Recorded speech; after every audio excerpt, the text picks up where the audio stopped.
Então, desculpa. Deu um problema técnico hoje aqui. Mais uma vez, então, gostaria de agradecer a todo mundo que está aí ouvindo a nossa live. Agora vai dar certo, espero que não tenha mais interrupção. Gostaria de agradecer os nossos funcionários, né, o Luiz Alberto Garcia Cipriano, gostaria de agradecer o Luiz Aparecido dos Santos, o Valdir José Gomes Fervenson, que estão dando apoio sempre para a USP Filarmônica, também a nossa colaboradora, assistente de imprensa da USP Filarmônica, a Marcela Borges Moreira, muito importante essa equipe toda, e uma alegria poder ter os nossos alunos de outras faculdades, enfim, o público interessado nas questões da música dentro e fora da academia, né? Nós vamos agora para a nossa terceira live com um convidado bastante especial, que é o Tadeu Taffarello, que é compositor, pesquisador da Unicamp, e hoje o assunto vai ser a música do século XXI. Então, Tadeu, por gentileza, faça um pequeno resumo, se apresente da tua trajetória, com foco na composição, seus professores, sua formação, enfim, a tua, digamos assim, a tua trajetória como compositor e como músico. Ok, Rubens, obrigado primeiramente, fico muito agradecido pelo convite de estar aqui presente essa noite, saudando a todos e todas que estão nos assistindo aí das nossas casas, seguros quanto a essa coisa da pandemia, né? Eu sou, como você bem falou, eu sou realmente pesquisador lá da Unicamp, né? Uma coisa bacana que a Unicamp tem, que ele mantém pesquisadores em diversas áreas, inclusive em música, e também trabalho com composição. Sim, eu sou formado em composição musical pela Unicamp também, acabei minha graduação em 2001, daí depois fui fazer mestrado e doutorado, no fundo, minha formação toda é mais baseada na Unicamp também. E um pouco da minha carreira, enquanto aluno ainda na graduação, eu tive aulas com o Almeida Prado, por exemplo, que foi uma pessoa bastante conhecida, né? Muito querido. E também, por muitos anos, tive aula com o professor José Augusto Manes, que até hoje é nosso colega, foi meu professor, agora virou meu colega como professor lá na Unicamp, né? E também gostaria de citar uma pessoa com quem eu não tive realmente... Na verdade, tive aula de composição com ele, mas por apenas em um festival de música de Campos do Jordão, que é até professor da USP também, né? Silvio Ferraz, mas ele trabalha na USP de São Paulo, né? Acho que é colega seu. Ele foi meu orientador de doutorado, na verdade, e, assim, apesar do tema que eu trabalhei com ele durante o doutorado não ser exatamente composição, ele é uma pessoa incrível, muito generosa e que sempre incentiva a gente a compor. Eu acho que quando eu estava estudando com ele, eu tive realmente muita vontade de compor, só das aulas, nas conversas com ele e tudo mais. E daí depois, quando eu acabei o doutorado com ele, daí foi mais autodidata mesmo, né? Assim, não teve ninguém... Lógico, em conversa com os colegas, sempre tem essa proximidade. Eu gosto muito de trocar figurinhas com os amigos sobre composição, mas aí não tive mais nenhum grande professor realmente assim, né? Não sei, daí meio que segui meu rumo, assim. E um pouco é isso. Agora, desde 2005, na verdade, que eu estou trabalhando na Unicamp. Passei também pela Universidade Estadual de Londrina, né? Estive lá... Desculpa, estou desde 2015 na Unicamp. Em Londrina, estive de 2012 a 2015, daí da UEL fui direto para a Unicamp, onde estou até hoje. Um pouco essa é a minha formação. Maravilha! Nós nos conhecemos na última Bienal de Música Contemporânea Brasileira no Rio de Janeiro, um evento da Funarte, se eu não me engano, foi 2019, né? Foi o ano passado. 2019. Nós tivemos um concerto, inclusive foi quando eu conheci Tadeu, porque tanto ele quanto eu, e como meu aluno aqui da USP de Ribeirão Preto, Lucas Pigari, fomos classificados, né? Tem sempre uma comissão editorial que classificam obras do Brasil inteiro, e nós acabamos sendo praticamente os representantes paulistas, né? Naquele concerto, e todos do interior, né? Você aí pela Unicamp, e nós aqui pela USP de Ribeirão Preto, né? Inclusive foi até várias confluências que nós tivemos, né? Nós somos do interior, moramos no interior, nós Sim. temos essa relação com a universidade pública, no caso você, com a Unicamp, e nós aqui com a USP. Nós torcemos para os times de futebol do interior, né? O Tadeu é torcedor do Paulista. Paulista de Jundiaí, com certeza. Paulista de Campeão da Copa Jundiaí. Brasil 2005. Estava lá. e nós somos aqui torcedor do Comercial, aqui de Ribeirão Preto. Então, mas além de todas as confluências, eu percebi também a obra do Tadeu Taffarello. Como é que chamava a suíte sua para mezzo, soprano e orquestra que foi apresentado? Volare, é uma espécie... São várias canções, né, que eu criei a partir de poemas. É um ciclo de canções que eu criei a partir de poemas da poetisa Sônia Sintra, que foi uma grande colega minha aqui em Jundiaí, foi minha professora de literatura enquanto estava no ensino médio. Depois eu toquei vários anos em orquestra jovem com a filha dela. Depois, quando eu entrei na Unicamp, o filho dela também estava lá estudando música popular. Então, eu me considero bastante amigo da família. E quando ela faleceu em 2018, eu fiquei sabendo da notícia, foi em março de 2018 que ela faleceu.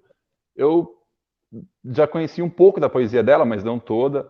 E daí eu quis fazer realmente uma homenagem a ela, assim, prestar uma homenagem. Daí fui atrás de conhecer toda a poesia dela, né? Aqui na Biblioteca Municipal de Jundiaí, que eu fui fazer minhas pesquisas, que tem lá, eles guardam todos os livros publicados por ela, são cerca de 11 ou 12 livros, não me engano. E daí, a partir disso, fiz uma seleção de alguns poemas, que daí no final acabaram virando 11 poemas, no final de todo o ciclo. E fiquei cerca de 6 meses nesse projeto de composição dessas óperas, né? Dessas canções para voz e orquestra de cordas, no caso. E eu achei uma obra bastante interessante, uma obra que tem uma linguagem já muito do nosso tempo. Ela tem uma experiência, às vezes tonal, mas é um tonal não funcional e distante, né, das chamadas... eu já falei aqui no outro dia, na live com o professor Flávio Oliveira, né, eu falei da vanguarda autoproclamada, já muito cansada e exaurida. Então, sim, é uma música diferente. Inclusive, você é bastante diferente até do professor Silvio Ferraz, que ainda está atrelado ainda às linhas do século passado, tudo. As linhas experimentais ligadas a Darmstadt. Inclusive, Tadeu, não sei se você conhece, eu estava lendo um artigo do professor Vladimir Safatli, você conhece, da FEFELESH, a Faculdade de Filosofia, Ciências e Letras Humanas da USP de São Paulo. Não sei se é o Departamento de Ciências Políticas ou da filosofia, mas ele gosta de escrever sobre música também, e eu estava lendo um texto dele falando sobre a música contemporânea. Assim, eu achei muito bacana como ele fala, mas assim, Stockhausen, Nono, Boulez, ele estava escrevendo como se ele estivesse em 1950, só que ele escreveu agora, 70 anos depois, né? Então, existe uma certa... como que o Friedrich Jameson fala, né, são epígonos que se embalam numa melancolia estagnante, né? Você teve uma linha de Darmstadt que teve aí a sua importância na época, inclusive influenciou o surgimento do Festival Música Nova, né, do Gilberto Bentes, que hoje é o Festival Música Nova Gilberto Bentes, com sede, a gente mantém ainda o braço em Santos, mas com sede desde 2012 em Ribeirão Preto. Embora o nosso festival tenha origem na Neue Musik, né, que tem uma relação direta com Darmstadt, né, os cursos de férias de Darmstadt, né, agora, depois de 70 anos, a gente ainda continuar falando que isso é a música nova, talvez seja problemático, né, porque a música ela tem um dinamismo, né, e é uma geração que teve a sua importância. Ela pode ser hoje criticada, porque, de uma certa forma, nós temos que ficar explicando que a nossa música não é mais Darmstadt, né? Porque toda vez que a gente vai, por exemplo, oferecer o Festival Música Nova, vem sempre, não, mas aquelas músicas chatas, que ninguém entende nada, só uns ruídos o tempo inteiro, que não tem... A gente tem que explicar, não, a música do século XXI não é mais essa, a gente não está mais fazendo a mesma coisa. Inclusive, teve um crítico de São Paulo, não vou me lembrar o nome agora, quando foi extinta, a Camerata Aberta, que era um grupo maravilhoso que tinha lá na EMESP. Se você se conheceu, a Camerata Aberta, Sim. fez um trabalho vários importante. Concertos deles, muito bom. Então, a Camerata Aberta foi extinto, aí eles colocaram assim, o único grupo de música de vanguarda do Brasil foi extinto. O pessoal de São Paulo, às vezes, é um pouco paulistanocêntrico, né? Eles acham que o mundo deles é o mundo, é o universo. Não é. Aqui nós temos, por exemplo, em Ribeirão Preto, né, o grupo do Lucas Eduardo da Silva Galon, do José Gustavo Julião de Camargo, é o grupo chamado Brasil Matuto, que é uma música experimental caipira. E por que é menos importante do que uma que imita Darmstadt, né? Que faz, digo, uma que faz os repertórios restritos às linhas de Darmstadt, né? Então, a música do século XXI, ela não tem mais esse hermetismo, digamos assim, essas regras, que nem o serialismo integral, que é um sistema, digamos assim, artesanal, que você tem ali as regras, você compõe em cima daquilo. Quer dizer, nós não estamos mais presos nesse tipo de vontade de sistema, né? Que, aliás, sempre denota uma falta de integridade, né? Nós temos que pensar na arte, não só no artesanato, mas também na sua singularidade, no que ela pode expor de uma verdade antes desconhecida, e também é uma exposição de mundo, né? Afinal, a arte é feita de seres humanos para seres humanos. Se a gente ignora esse mundo da obra, essa essência ontológica da obra de arte, né, a gente acaba perdendo, talvez, até a missão maior da arte, que é justamente de fundar a história, de contribuir para o pensamento, para a crítica, né? Então, de uma certa forma, essa geração afastou o público da chamada música contemporânea. Então, nós temos que explicar que a música contemporânea não é mais aquela Neue Musik, né? O que você acha dessa problemática toda? Bom, primeiro eu só queria, assim, pontuar algumas coisas que você falou a respeito do compositor Silvio Ferraz. Você comparou minha obra com a dele. Quem me dera, eu sou muito fã da obra dele, admiro muito, mas fico feliz que tenha conseguido, de alguma maneira, agora achar um caminho próprio, né? Pelo que você comentou, né? E eu acho, Rubens, acho que a gente, na formação, pelo menos a minha formação, realmente, eu concordo com o que você falou. A minha formação enquanto aluno da Unicamp foi muito baseado em uma produção europeia, Weber, Varese, Boulez, etc. Mesmo no meu doutorado, eu estudei um pouco a obra do Olivier Messiaen, que também está dentro desse período de Darmstadt, foi professor em Darmstadt várias vezes e tudo mais. Mas eu acho que realmente a gente tem que, de alguma maneira, tentar superar esse eurocentrismo na música brasileira. Não sei, era uma realidade, lógico que tem a sua importância histórica, com certeza, não vou negar isso nunca, mas é uma realidade que já não está mais vivendo realmente, né? A música de hoje, acho que tem outras demandas e outras possibilidades, talvez muito mais abertas, né? Você vê, por exemplo, e muitas demandas são também demandas políticas, eu imagino, assim, ó. Você vê, por exemplo, vários movimentos, dando como exemplo, por exemplo, vários movimentos feministas querendo mostrar também, feministas musicais e compositoras, né, querendo mostrar suas produções, ou outras possibilidades. Você vê muita produção de música eletrônica, mas não eletrônica no sentido da música do estúdio de Colônia, né? Uma abertura um pouco diferente. Eu concordo com você, sim, Rubens. E eu acho que hoje em dia o ofício de compositor, pensando um pouquinho naquele livro o livro do Lívio Trachtenberg, não sei se você conhece, que ele organizou um livro sobre isso, que tem lá dentro um artigo, um capítulo desse livro, que do José Augusto Manes, que ele descreve um pouco das múltiplas facetas que um compositor pode ter na sociedade contemporânea, na sociedade do século XXI. E como isso se expandiu enormemente desde a época da década de 50, 60. Hoje um compositor tem muitas possibilidades de trabalho, né? Assim, é muito maior, né? E eu acho, na verdade, Rubens, que uma maneira de tentar, às vezes, superar isso, talvez seja trabalhar no espírito colaborativo, porque dificilmente você vai conseguir você sozinho, né? Ter conhecimento e trabalhar sobre todas essas facetas múltiplas da composição hoje em dia. Então, se você tiver um grupo de colaboradores, você consegue ter um resultado final mais interessante sem perder o conceito de arte, né? Assim, o conceito do que você quer fazer. Não sei se você concorda um pouco com isso. Concordo. O Luiz Alberto está colocando uma pergunta. É isso, Luiz Alberto? Da Sofia Leandro? Isso, ela perguntou sobre o Festival Música Nova e se está tendo alguma periodicidade.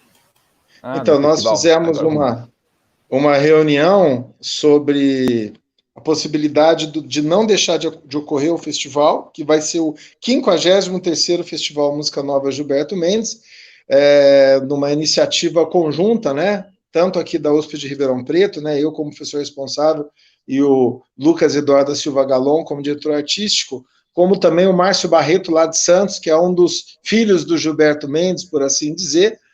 E aí nós estamos, então, trabalhando, inclusive agora vai se juntar a nós também o Conservatório de Tatuí, que é uma escola maravilhosa, talvez a mais importante da América Latina, o grande celeiro dos músicos, em nosso estado, com certeza, né? Inclusive passa por dificuldades, mas é uma escola ainda que mantém mais alto nível de formação dos alunos. O Conservatório de Tatuí vai se integrar também na produção desse Festival Música Nova. Então, eu não sou o diretor artístico, eu sou apenas o professor responsável pela USP, que estou dando apoio, e eles estão ainda fechando uma data específica. Provavelmente nós vamos realizar os eventos na segunda quinzena de outubro, não fechamos ainda, mas com certeza nós vamos estar postando toda a produção relativa a esse festival virtual aqui no canal da USP Filarmônica, para ter um foco, um centro, a apresentação dessas obras. Inclusive eu já estou começando a gravar, fizemos uma primeira homenagem ao nosso patrono, o Gilberto Mendes, né, que leva o nome do festival. Apresentamos uma obra dele para violino, marimba e piano, o meu amigo Correuter, já fizemos uma gravação, já está aqui no YouTube. Não fizemos com um cantor, porque sem máscara não pode fazer nada na USP, então nós trocamos o canto pelo violino, que pelo menos tudo fica de máscara, mantém o regulamento da distância, mas fizemos uma gravação presencial de 3 músicos e já está postado aí, né? Então, respondendo, o Festival Música Nova para nós da mais alta importância, e nós não vamos deixar deixar de continuar, porque isso aí foi um desejo do Gilberto Mendes, que a Universidade de São Paulo, no seu campus de Ribeirão Preto, abrigasse o festival, seja presencial, seja virtual, e vamos continuar. Inclusive, vamos ver se nas próximas edições, ou mesmo nessa, já temos obras também do Tadeu Tafarello sendo tocado aqui conosco. Inclusive, essa suíte lá da Bienal do Rio de Janeiro, da Bienal de Música Contemporânea Brasileira do Rio de Janeiro, gostaria muito de trabalhar, inclusive com uma cantora, talvez a sua pós-graduanda, né, como é que ela chama? A Sara, qual é o nome dela? Nossa, a Sara que tem aí, a Sara tem uma que você até me indicou. Vou aqui no Facebook e ver pegar ela. A Sara pode então estar trabalhando com a gente aqui de solista para a gente apresentar, porque é uma suíte muito boa, e essa ligação da literatura com a música é importante, como você falou, de ter inclusive novos caminhos, né? Eu concordo com tudo que você falou, Tadeu, eu só faço uma crítica, que não é a você, só a muita gente. Nós temos que parar de ficar falando eurocêntrico, né? Porque senão eu falo que o cara é paulistanocêntrico, cariococêntrico, sei lá, é Nova Yorkocêntrico. Esse tipo de restrição geográfica para a dimensão humana, ela não diz nada. Não é que ela é certa ou errada, ela não faz sentido. Porque se a gente for entender o que é a arte, a gente vai ver que o Platão, que era um sujeito que não gostava de música, né? O Platão era um amuso, você vê mesmo na sua ironia, os textos de Platão não nos levam a crer que ele fosse entusiasmado, né? Você vê sempre ele com o pé atrás. Acho que só perdeu do Kant. O Kant é um que gostava menos ainda de música do que eu. Era o amuso completo, o Emmanuel Kant. Mas o Platão, ele já criticava esses músicos que fazem esses acordes extremamente experimentais, que querem mudar tudo, né? Inclusive, isso foi o grande século de Péricles, né? Foi quando inventou-se até o termo música, musique, para além de uma harmonia, que a música passou a ser uma arte realmente ali do que os compositores, né, na época os aedos assinavam as obras, nós perdemos o repertório, mas com certeza havia muito experimentalismo na música grega, já pelo menos desde o século V, e nós vamos ter isso, claro, na teoria do grande Aristóxeno, né, que é o fundador da musicologia. Então, veja só, nós temos a poiesis, nós temos a praxis, né, que é a invenção, a poiesis, a invenção, a produção da obra de arte, né? Nós temos uma praxis, que é principalmente nas áreas do teatro, da música, da dança, que são as chamadas artes representativas, no sentido da apresentação do corpo humano se movimentando para viabilizar essa arte. Então, essa poiesis e essa praxis, elas são gregas, e nós temos ainda a teoria que também só os gregos tiveram, porque os outros povos, eles tinham o verbo observar, ver, olhar, mas só os gregos têm o verbo teorem, que é você olhar com o conhecimento. Então, quer dizer, nós, na verdade, somos greco-romanos, porque a tragédia grega, a comédia romana, nos formou. E se a gente for olhar a origem dessa história, nós vamos ver que o Aristóteles, na poética dele, ele fala, por exemplo, do início da tragédia grega na Dória. A Dória é hoje Turquia, é Ásia. O Heráclito, que é que propôs o neologismo filosofia, ele era da Jônia, né, que é também onde é hoje Turquia, né? Então, todas essas simplificações geográficas, em detrimento da complexidade histórica, elas não dizem nada. Então, não existe isso, cara, eurocêntrico. Nós somos artistas. O artista, ele tem uma herança grega, nós somos todos descendentes de Ésquilo, de Sófocles, de Eurípides, nós somos descendentes da tragédia grega. Então, o problema não é você estar numa linha europeia ou uma linha brasileira, porque isso aí não faz sentido. O Brasil foi colonizado pelos jesuítas. Os professores que deram aula aqui no Brasil, desde o terceiro quartel do século XVI até 1759, eram os mesmos professores que davam aula em Viena, que davam aula em Lisboa, que davam aula em Londres, que davam aula nos colégios jesuítas da Europa inteira e mesmo da Ásia, né, das colônias que haviam já na Ásia.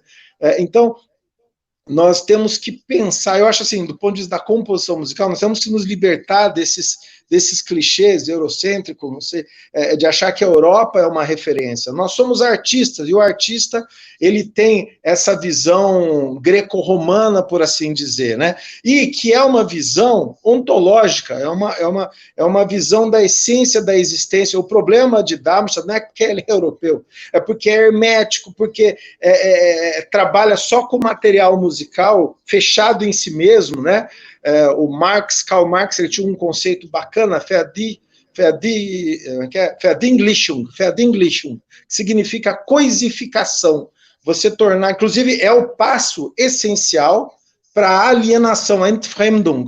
O Verdinglichung tem a ver com a Entfremdung, quer dizer, essa coisificação, você tratar o material de modo muito restrito, te leva à alienação. Então, o problema dessa vanguarda autoproclamada, velha, já cansada, exaurida, é que ela se coisificou muito, ela ficou muito fechada e, de uma certa maneira, ela ficou alienada do mundo, né? Então, eu estou lembrando aqui do Gilberto Mendes, eu acho que eu já falei isso no outro programa, mas se eu falei de novo, eu repito. O Gilberto Mendes, ele, uma vez, estava falando comigo do Boulez, do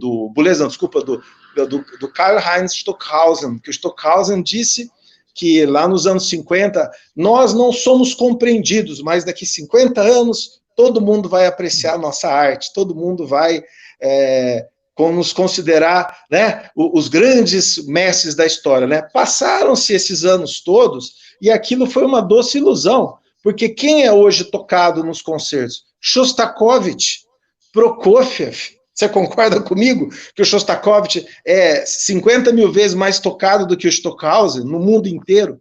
Então, esse tipo de questão de recepção é importante. Eu não estou falando que o Stockhausen é pior compositor que o Shostakovich, não estou entrando nesse mérito. Só estou falando que, indiscutivelmente, a música do Shostakovich é muito mais tocada hoje. Ela diz respeito muito mais ao século XX do que a própria música do Stockhausen. Então, a gente tem que ter esses cuidados, né? O que você ia falar, Tadeu? Vamos lá para a gente fazer o contraponto.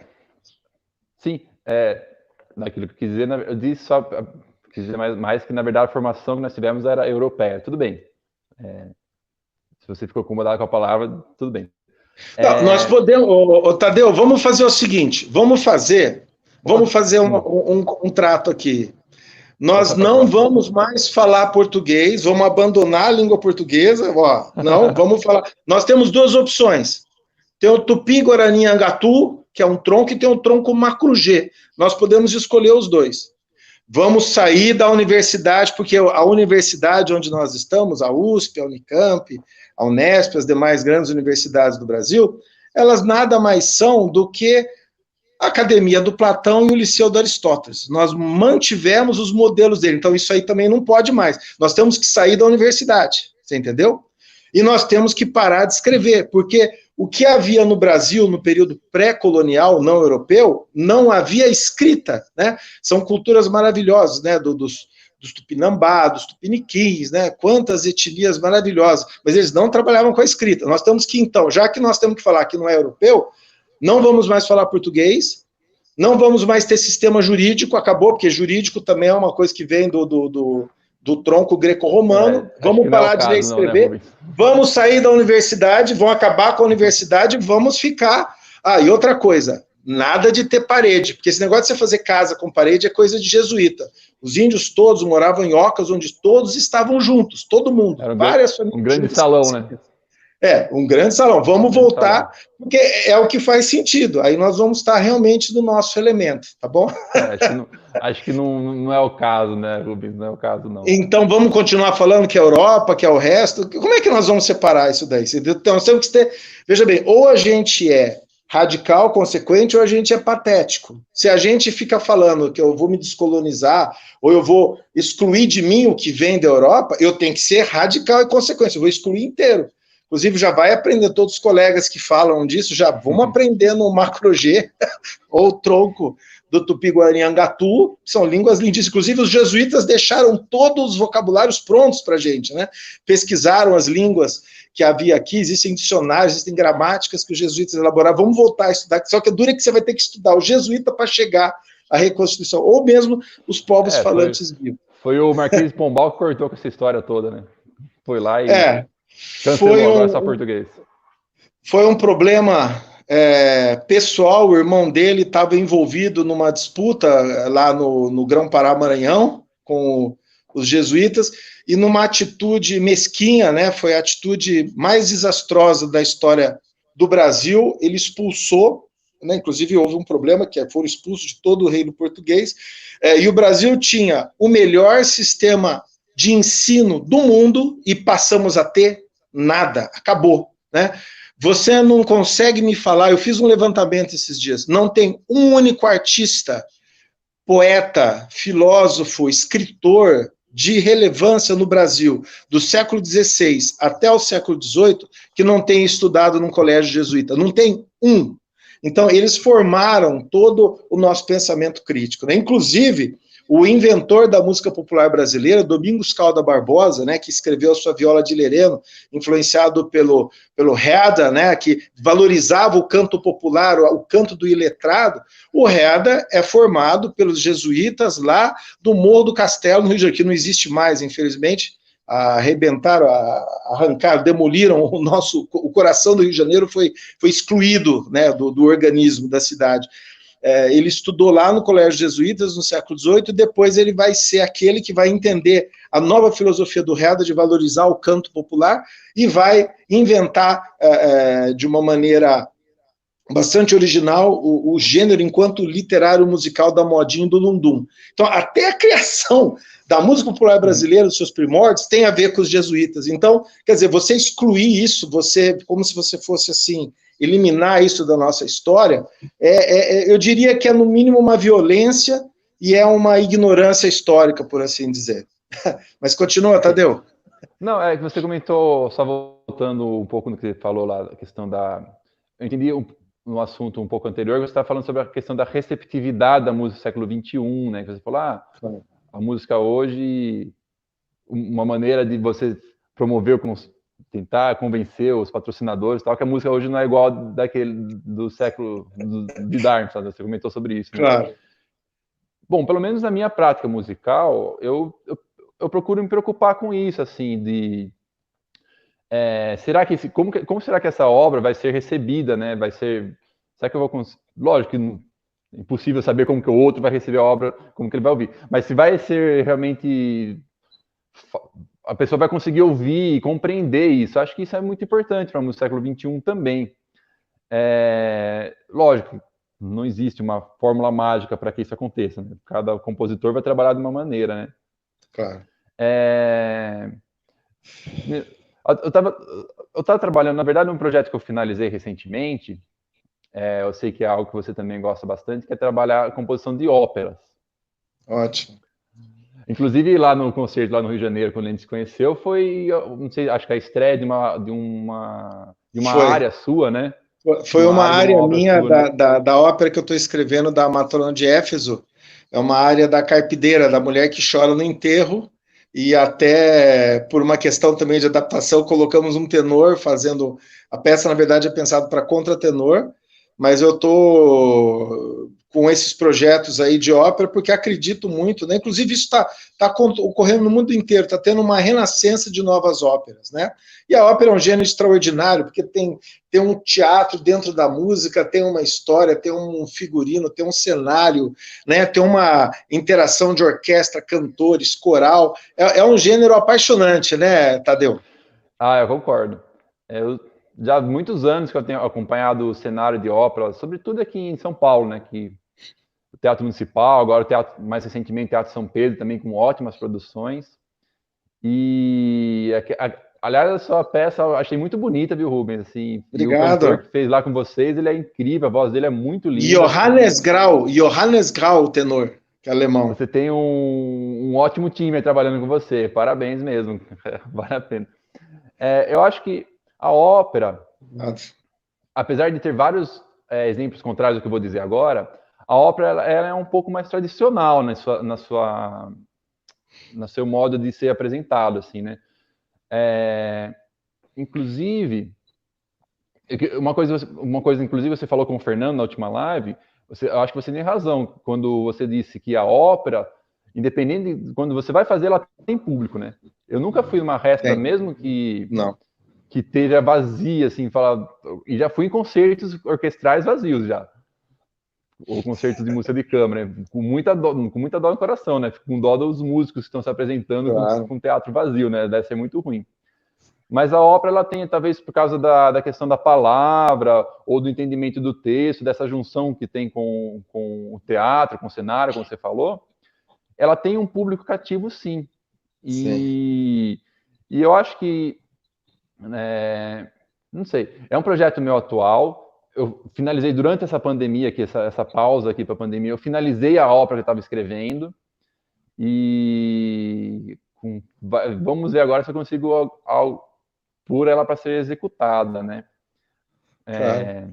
Nós aqui, a USP Filarmônica está às ordens para fazer projetos de ópera. Nós temos, inclusive, trabalhando para que os nossos espaços físicos da USP estejam aqui no interior, adequados para a realização de ópera, e o nosso projeto, inclusive, já concreto, fazemos óperas até com crianças, com jovens, né, como é o caso da nossa parceria com o Projeto Alma, aqui em Ribeirão Preto, né, tivemos até ópera estreada, ópera a quatro mãos dos nossos colaboradores diretos aqui que estão conosco, o Lucas Eduardo da Silva Galon, que é nosso pós-doc, e o José Gustavo Julião de Camargo, fizeram até ópera em conjunto, envolvendo, inclusive, projetos sociais. Então, além dessa importância da gente trazer para a universidade, trazer para os projetos sociais, é um gênero muito dinâmico nesse sentido. Tadeu, já que eu já te interrompi, eu só vou fazer dois comentários rápidos. O primeiro, só para completar, você falou, por exemplo, do Varese, né, Edgar Varese, que é um grande compositor. Agora, como você falou assim, você falou como europeu, só para dar um exemplo concreto. O Varese admirava muito o nosso Heitor Villa-Lobos. Então, se você pegar o que o Villa-Lobos escreveu no Brasil nos anos 20, o que ele escreveu aqui na sua produção em volta dos choros e os próprios choros, era o experimentalismo mais radical do século XX. Então, quando o Varese conheceu o Villa-Lobos, falou, pô, eu tenho muito a aprender com você. Então, você pega, por exemplo, as obras do do Cláudio Santoro, antes dele ter essa viragem para o neofolclorismo por conta da influência do Zhdanov, a produção dele anterior, né, do Cláudio Santoro, é extremamente experimental e muito moderna. É claro que o Webern é um compositor importante. Ele conseguiu trabalhar ali com uma espacialização dos silêncios, dos tempos, que foi interessante. É muito difícil alguém que não tem alguma influência do Webern, por exemplo, depois dele. É um compositor que tem uma obra muito pequena, mas que é uma obra monumental. Ele pensou a música de um modo revolucionário do ponto de vista do tratamento do material musical. Então, agora, não é porque ele é vienense ou da onde que ele seja, o importante é que ele foi um compositor bom, assim como o Villa-Lobos, não é menos experimental que nenhum deles. Então, nós podemos ter o próprio Cláudio Santoro, né? Então, nós podemos ter, eu estou falando assim, da geração do Varese, lá que já estava ativo nos anos 30, não quero entrar na segunda metade do século XX. Então, só para dizer que, realmente, até aí, se a gente for ver, não faz sentido falar que são europeus, porque os brasileiros faziam tão ou mais experimentais. E só para concluir a questão da história da ópera, que você falou da palavra tradição, eu não sei se a palavra tradição seria a melhor palavra para a gente pensar. Eu trabalho com o livro do Vincenzo Galilei, não sei se você conhece, O Diálogo da Música Antiga e da Música Moderna, um livro de 1581. O Vincenzo Galilei é o pai do Galileu Galilei, né? Vincenzo Galilei é o pai do Galileu. Ele escreve, ele recupera toda aquela atmosfera da antiga tragédia grega e que ele fala que nós não estávamos mais entendendo. Tanto é que, quando ele propõe essa recuperação, o que surgiu? A ópera. Então, nós temos uma relação direta do Odeon grego, romano, quer dizer, o Odeon, um espaço, não é um anfiteatro, não é aqueles espaços enormes para 60 mil pessoas, que nem as pessoas confundem, não é o Coliseu, e não é o teatro grego, o teatro romano, que também é muito grande. Eu estou falando do Odeon, que era geralmente para 1.500 pessoas, era um teatro menor, com uma acústica muito boa, e era coberto, eles não tomavam chuva para ver a tragédia. Mesmo assim é grande, 1.500 pessoas também é grande, né? Não, mas é o Teatro Pedro II, é o Teatro Pedro II de Ribeirão, o tamanho é o mesmo hoje, né? E aí eles tinham coberturas, então você assistia a tragédia, e aquele ambiente da música, a orquestra, né, era o lugar onde se dançava, até os nomes são todos meio misturados, né?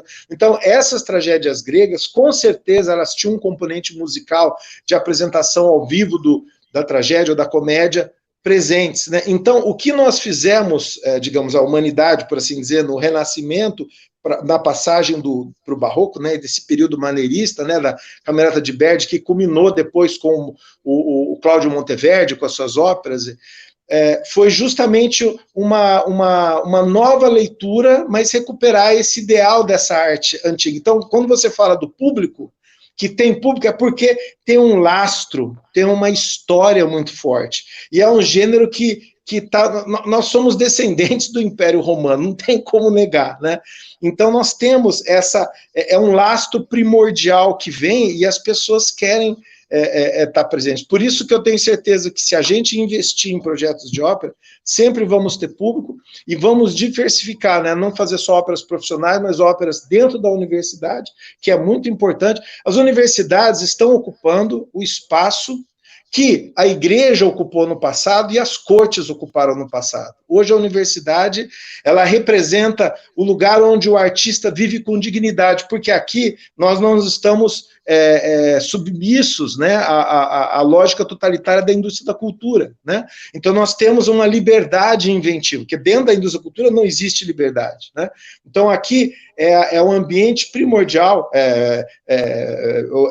o ambiente ideal, quer dizer, para a realização da nossa arte, né, a universidade. Então, nós aqui temos, inclusive, que combinar, talvez até de juntarmos, né, o tipo Coral de Campinas com a Orquestra de Ribeirão, juntar, aqui da USP Filarmônica, juntar os nossos organismos para a gente ter as nossas produções, né? Imagina que bonito, uma produção conjunta da Unicamp com a USP, os músicos são das duas universidades, os compositores são das duas universidades, e além dos nossos projetos sociais, né? Então, esse caminho todo... Você está compondo alguma ópera atualmente, Tadeu? Não, normalmente não. Acabei Durante a pandemia acabei, agora está em processo de edição, com o Thiago Ribeiro, um colega meu de São Paulo, está editando, eu pedi ajuda dele para fazer uma partitura bem profissional, assim, bem bacana. Não, mas você escreveu uma ópera. Sim, acabei agora, em abril. Então, fala sobre essa obra. Depois. Fala sobre essa obra. Não, eu ia falar um pouquinho também, você falou essa questão da produção de ópera dentro da universidade. Você falou em Ribeirão Preto, queria destacar também a produção. Aqui na Unicamp nós temos também, dentro do onde eu trabalho, que é o Centro de Integração, Documentação e Difusão Cultural, o CIDIC, né? Também temos feito ópera, sim, pelo menos de 1 a 2 por ano, uma produção bem bacana, assim, de ópera.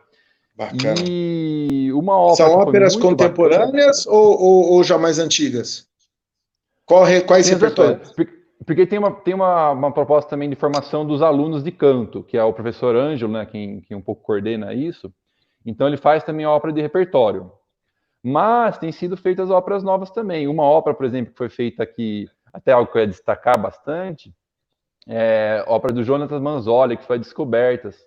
Eu estava falando na questão de você trabalhar em parceria, né, criar parcerias para a produção de novas...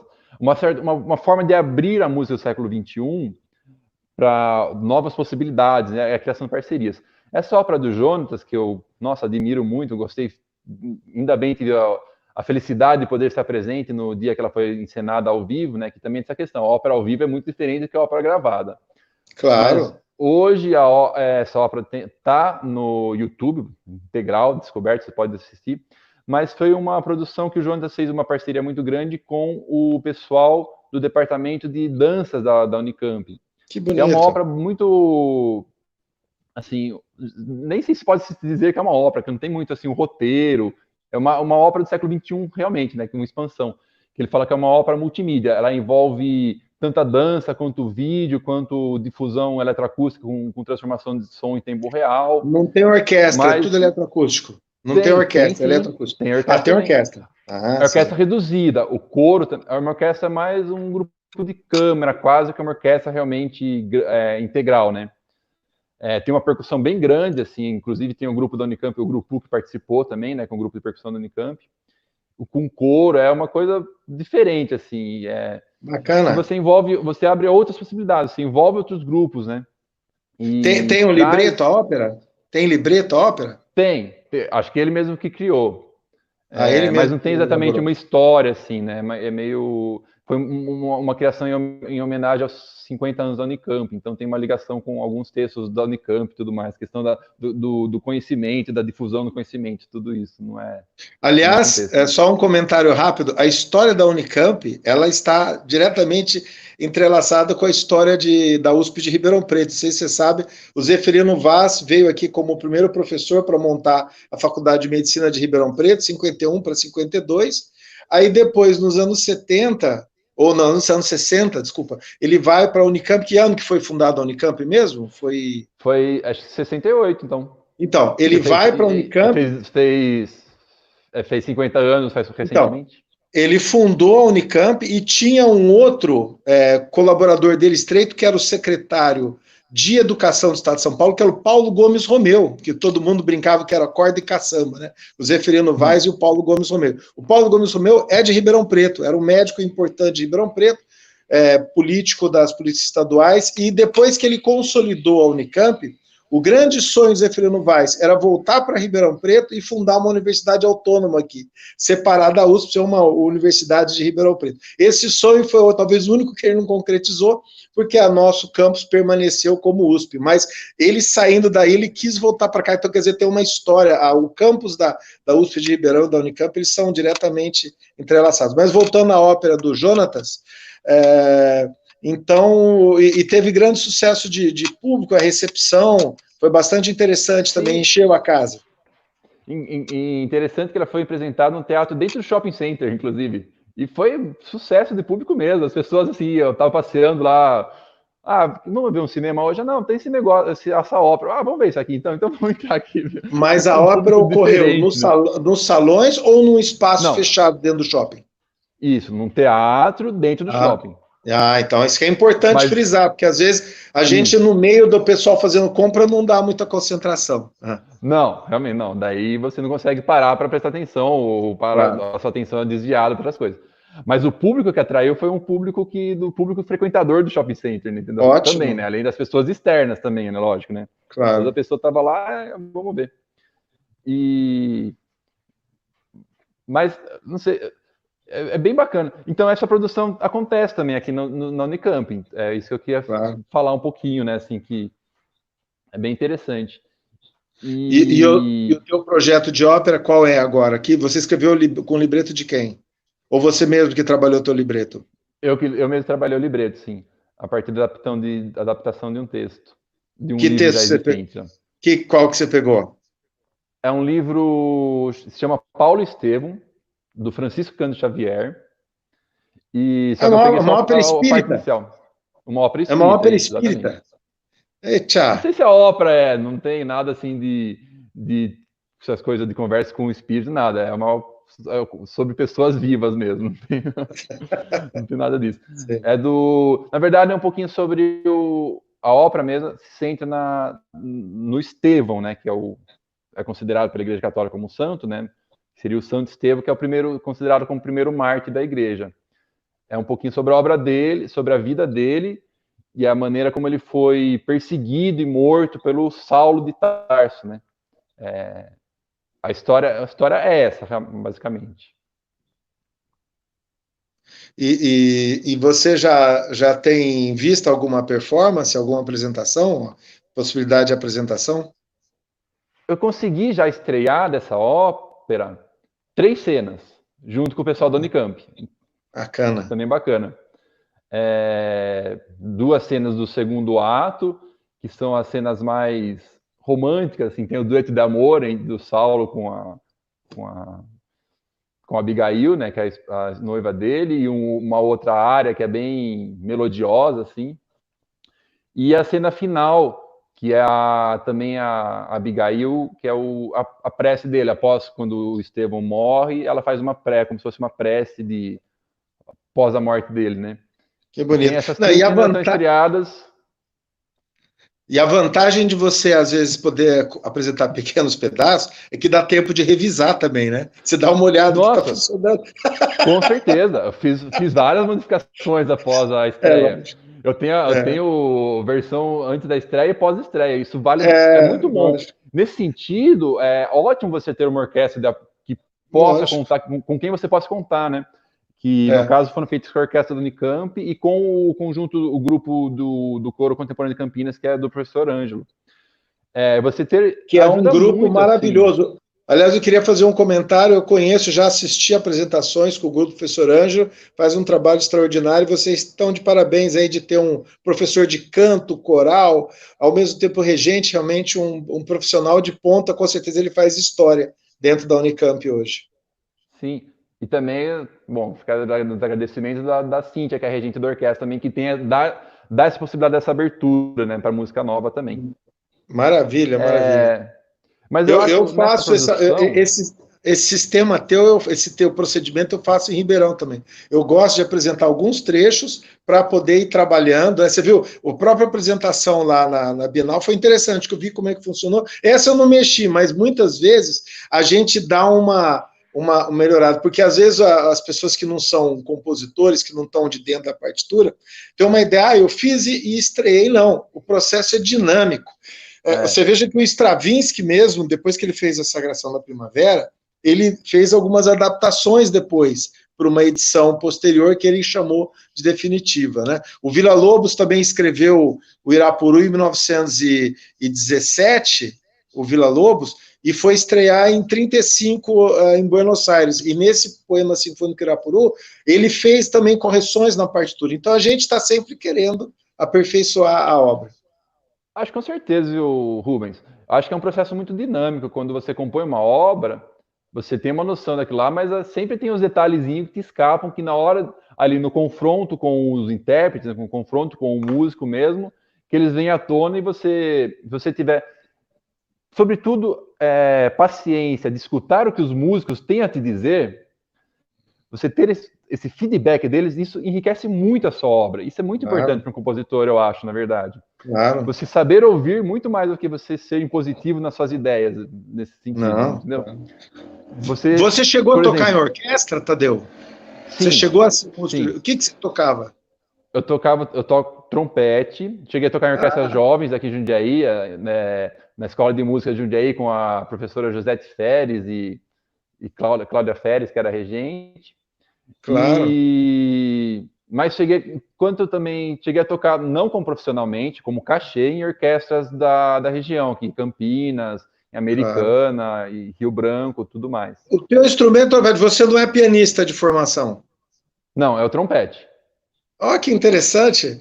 Não sei, eu acho que eu não estou lembrado de... Tem alguns compositores trompetistas na história? São raros, não sei, viu? São raros. Que não seja compositores de músicas de jazz, ou coisa do tipo, não lembro, não. Bacana. Isso aí eu também estou querendo lembrar aqui, na minha memória não veio. É sinal que você é inovador até nisso, né? Um compositor que veio do trompete. Mas aproveita e escreva para trompete, que você vai escrever muito bem pelo fato de você já ter tocado. Isso é importante. Eu tenho algumas poucas obras para trompete, sim. Isso. Maravilha, Mas nessa ópera que eu escrevi, Rubens, eu estava pensando aqui que eu me preocupei bastante com essa questão da recepção. Então, algumas áreas, por exemplo, o dueto de amor. O dueto de amor é romântico, não tem como falar outra coisa. É um dueto de amor. Então, é melodioso, é uma harmonia, sei lá, mais próxima do que os públicos estão acostumados a ouvir, mesmo público que não é conhecedor da música nova. E, ao mesmo tempo, também, outros trechos da ópera, eu fui mais radical, no sentido de experimentalismos, sei lá, de colocar sons que não são tão usuais, ou coisas do tipo, né? Porque depende muito, acho que um pouco o que é apaixonante na ópera, que depende muito do que você, da intenção, e muitas vezes... Da cena! Da cena. Isso, o texto te traz essa intenção também, muitas vezes, com certeza. Da cena, exatamente. Qual é a intenção? O que está acontecendo em cena naquele exato momento, né? Você sabe, eu estou me lembrando aqui de uma crítica, uma senhora que era contemporânea do Mozart, que ela escreve isso, eu já li isso, agora faz tempo, não estou lembrando exatamente a fonte, mas fala o seguinte, que o Mozart, que é muito... Ele falou assim, esse compositor, uma hora ele está fazendo uma coisa, depois ele muda o estilo, ele faz uma coisa diferente, reclamando que o Mozart não tinha unidade estilística. Então você vê que essa preocupação que a gente tem de pensar a cena é a preocupação da própria ontologia da obra. Ela não é um bloco monolítico. Ela é interessante porque ela tem contrastes, que ela tem diferenças, né? Que ela pode ser tragicômica, né? Tem um momento da tragédia e um momento da comédia numa mesma ópera. Então é claro que você vai usar materiais musicais. E esse talvez seja o grande problema, a grande diferença da nossa geração para a geração de Darmstadt. A geração de Darmstadt tem uma subserviência ao tratamento do material musical. Eles colocam o material musical como se fosse assim uma espécie de uma religião, uma seita, e eles têm que se submeter àquela seita. Eu acho que nós nos libertamos disso e a gente entende que os materiais musicais são neutros. Nós é que conferimos um significado, um sentido, um contexto. Então, se você trata os materiais musicais de modo diferente, né? Inclusive eu tive uma discussão outro dia com o compositor lá da Unesp, nosso colega Florisvaldo Menezes. O Florisvaldo, ele faz sempre aquele tipo de estilo, né? Muito assim, ele copiado ali do Stockhausen. Ele escreveu uma ópera recentemente também, né? Muito copiado do Stockhausen ali, do Poussin. E às vezes você precisa de um momento que você precisa ter um acorde perfeito, você precisa ter mesmo que não seja uma harmonia funcional, uma harmonia, digamos, funcional, você faz ela tonal, não funcional. Você tem que trabalhar com muitos recursos. É o que o Mozart fazia. Se você for ver, ele também muda.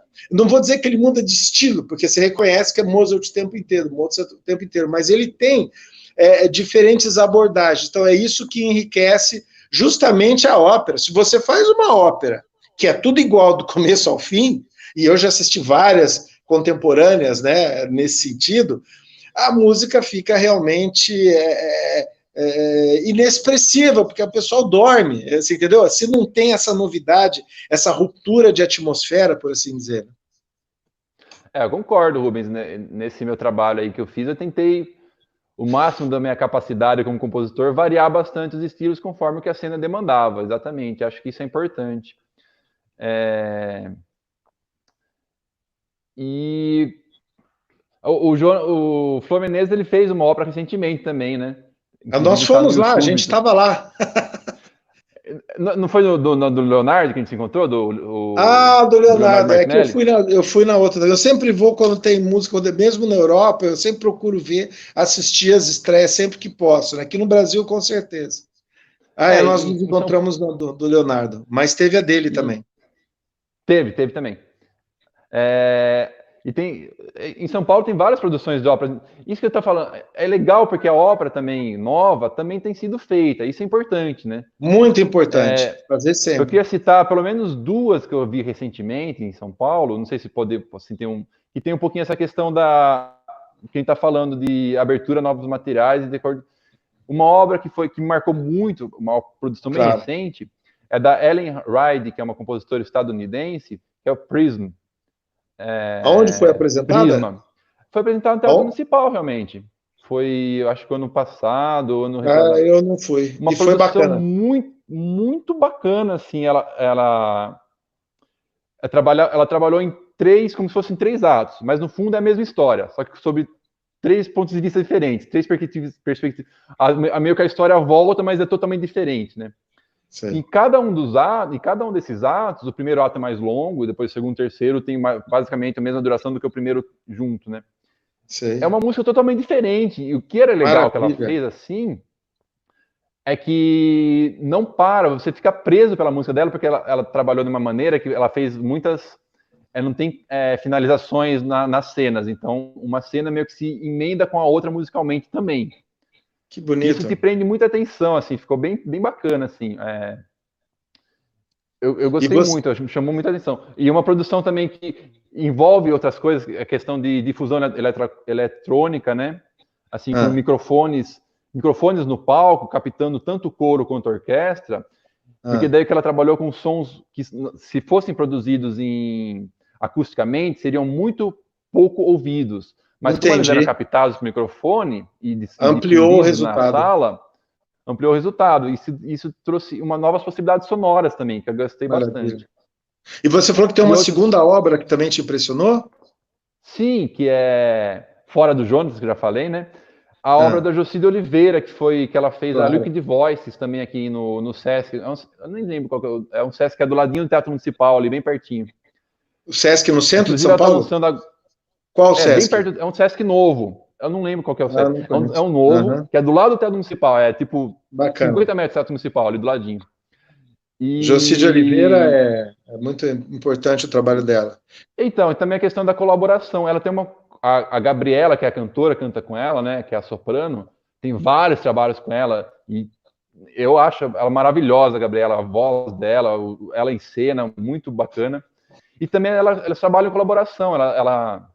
Isso enriquece muito. A Joci também, ela faz uma ópera que se foi considerada, não sei se é bem uma ópera, no sentido ópera mesmo, porque tem muitas aberturas. Tem também o vídeo, tem... Claro, todos os recursos. Inclusive, eu já quero convidar os colegas, os amigos da Ultramanca para a nossa próxima live, que vai ser segunda-feira, às 7 da noite, a segunda próxima agora, com o Marcelo Gama, que é diretor cênico de óperas, que trabalha também com essas linguagens visuais, com vídeos, que sempre enriquecem, né, a produção. Tudo é possível, não vamos excluir os materiais artísticos, tudo é possível dentro da arte. Tadeu, nós temos que encerrar o nosso programa, você gostaria de se despedir aí, suas considerações finais? Agradecer muito. Tem uma pergunta, não sei se posso responder essa pergunta rapidinho aí da formação. Posso rapidinho só essa pergunta? Pode, claro. Depois peço. Claro. Quem que perguntou? O Anderson. Anderson, então, depende muito do seu projeto, assim. Eu gosto de trabalhar com uma formação já pensada, pelo menos, se for possível, já conversado com os músicos de antemão, porque é mais fácil depois para você tocar essa peça, né? Você falar, eu já sei que mesmo essa ópera que eu compus, ela tem uma formação orquestral que é baseada na Orquestra Sinfônica da Unicamp. Por quê? Porque eu sei que lá eu terei uma abertura, lógico que não é certeza, mas tem uma abertura maior para poder fazer. Então eu gosto de pensar assim na formação e, se possível, já conversar com os músicos de antemão para ver se a possibilidade de ser executada a sua peça. É isso. Claro. Ótimo. Agora agradecer, então, para fechar, você quer comentar um pouco sobre isso também, Rubens? Não, pode você termina e depois eu concluo. Tá bom. Então, eu queria agradecer muito a essa oportunidade de estar aqui falando sobre a música do século XXI. E, no fundo, eu falei um pouco mais sobre a ópera, né, que é um projeto meu atual, que o recém-finalizado, tem um projeto para uma segunda ópera, mas vai ser talvez para o ano que vem. E que o que eu acho que a música do século XXI, realmente, ela tem novas aberturas, não só de materiais musicais, assim, a gente pensa, material musical também. Eu penso muito na música, eu não me restringo, eu falo, se eu acho que naquele momento pode ter um acorde, sei lá, do campo harmônico tonal, um acorde maior, eu não tenho por que eu não usá-lo, entendeu? Se for algo que realmente eu sinto que no projeto musical que estou no momento, ela é necessária, eu uso, sem problema. Ou se eu acho que vou ter que usar uma série dodecafônica naquele pedaço, eu uso também. Eu acho que ter essa abertura aos materiais é legal. E não só os materiais também aos modos de produção artístico, né? Eu comentei sobre a peça do Jonatas, que envolve também vídeo e dança e tudo mais. Ou a própria ópera da Jocida Oliveira também, né? Que tem o vídeo. Mas eu acho que esse tipo de trabalho, apesar de ser muito importante e para a música do século XXI, né? Para essa abertura possível, eu acho que vale a pena, porque nós, como compositores, nem sempre vamos ter essa capacidade artística de trabalhar essas outras linguagens, entendeu? Claro. Então, acho que o trabalho em parceria, você buscar parceiros para que isso aconteça, é super válido também, e vale a pena, e também acho que faz parte dessas novas possibilidades no século XXI. É isso. Lógico.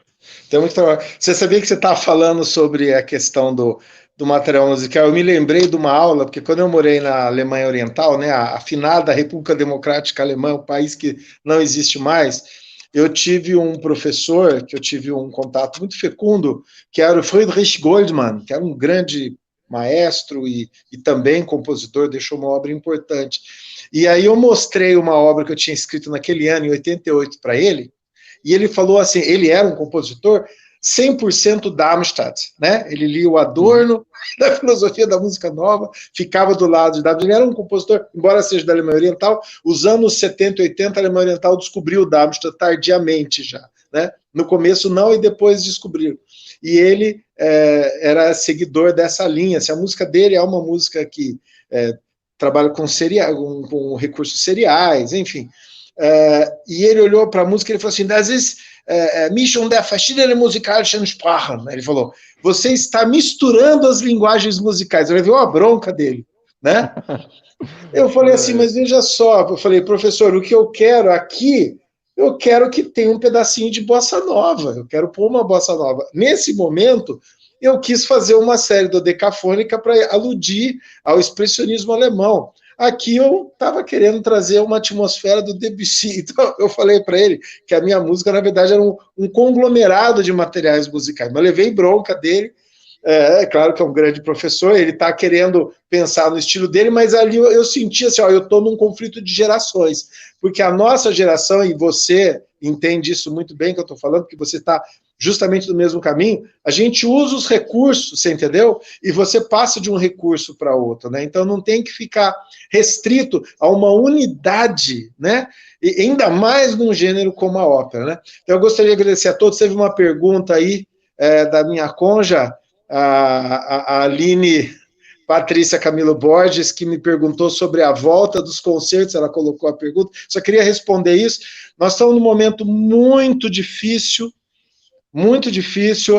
nós já temos informação da Universidade de São Paulo que em 2020 não haverá mais atividades presenciais. Orquestras, aulas coletivas, tudo cancelado por conta da peste, né? E sabemos que houve aí uma certa negligência aí no tratamento na esfera federal do como devia ser conduzida, mais de 75 mil mortes, o Brasil está numa catástrofe de saúde única na sua história, né? E aí, por conta disso, os concertos estão ainda cancelados, inclusive 2020 é muito difícil que a gente tenha alguma atividade. Vamos esperar que haja uma solução positiva para 2021 a gente poder pensar. Então, enquanto isso, nós vamos estar fazendo lives, fazendo essas gravações. Agora, eu queria até falar para os nossos amigos, é muito complicado gravar obra sinfônica, cada um numa casa e juntar depois. Por isso que nós estamos fazendo, por exemplo, marchas, músicas com um cunho mais popular. Por quê? Porque o compasso é o mesmo, não tem tanto ralentando, tanto acelerando. Que se você escreve uma música com uma liberdade de tempo, não tem como ensaiar, gravar cada um na sua casa. E a orquestra justamente é isso, você ouvir todo mundo junto. Então, isso que a gente está fazendo, o pessoal gosta muito de botar quadradinho, cada um tocando num canto, é uma emergência, isso aí não dá para pegar, porque não tem nada a ver com a atividade sinfônica, né? Nós não estamos assim substituindo, agora nós vamos poder tocar tudo nos quadradinhos da tela, cada um toca na sua casa, não precisa mais juntar, não é isso. A música ela tem que ser feita no palco, presencialmente, nós precisamos voltar com tudo e a gente espera que esse público amigo da música volte depois, né, para as nossas óperas, para os nossos concertos sinfônicos. Inclusive, Ribeirão Preto, os Filarmônicos tem tido um público maravilhoso, é muito raro um concerto que não esteja lotado, a nossa orquestra, mas a gente vai ter que esperar até 2021 para o retorno, e aí vamos voltar com tudo, né? Então, eu queria agradecer ao Tadeu Tafarello pela sua participação aí, o torcedor do Paulista de Jundiaí, Força Galo. E do compositor da Unicamp, muito boa participação, e convidar todos para a próxima live, segunda-feira, às 19 horas, com o Marcelo Gama. Obrigado a todos, tenham uma ótima noite. Obrigado, até mais, tchau.